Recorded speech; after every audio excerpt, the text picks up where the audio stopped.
बहुत समय पहले जब यमुना की लहरें शांत थी और आकाश नम नीले रंग से ढका हुआ था, तब एक नाव में सवार हुई स्त्री सत्यवती और उसके साथ था एक महान ऋषि पराशर। उनके बीच कोई शोर नहीं हुआ, बस एक मौन समझ थी, एक वचन। और उसी मौन से जन्मा कृष्ण द्विपायन। उसका रंग गहरा था और जन्म हुआ था एक द्वीप, इसलिए नाम पड़ा कृष्ण द्विपायन। माँ ने उसे विदा किया, राजमहल नहीं, वो गया जंगलों में, ध्यान, तपस्या और ज्ञान की खोज में।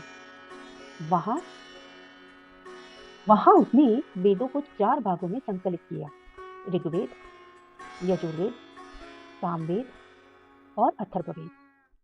और इस कार्य के कारण ही उसे वेद व्यास कहा गया। और उसकी सबसे गहरी भूमिका आई जब सत्यवती ने उसे फिर पुकारा। उसके पुत्र चित्रांगद और विचित्र बीज, जो शांतनु राजा के जन्मे थे, वो निधन को प्राप्त हो चुके थे। वंश की आग बुझ रही थी। तब सत्यवती ने कहा, पुत्र, तू ही है जो वंश को बचा सकता है। वेद व्यास ने कर्तव्य के पथ पर चलकर धृतराष्ट्र, पांडु और विदुर को जन्म दिलवाया, पर बिना किसी मोह, बिना किसी अधिकार के। विचित्र वीर्य की 2 पत्नी थी, अंबिका और अंबालिका।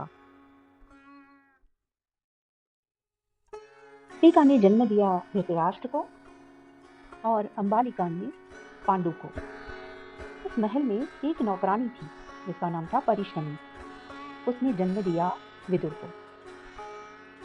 वो सिर्फ ऋषि नहीं था, वो काल रात का साक्षी था, समय का साक्षी था। और जब युद्ध की छाया मंडराने लगी, जब धन और अधन टकराने लगे, उसी वेदव्यास ने महाभारत की रचना की। उसने कथा नहीं बनाई, उसने केवल देखा, और जो देखा उसे शब्दों में ढाल दिया। उसकी कलम में योद्धाओं की गूंज नहीं, बल्कि रिश्तों की करुणा थी। जिसने युगों को लिखा, क्या उसने कभी खुद को भी देखा? हम जानेंगे वेद व्यास के 3 पुत्रों की कहानी, और कैसे अंधकार से भी एक दिशा निकली। अगर वेद व्यास की ये मौन गाथा आपको छू गई, तो इस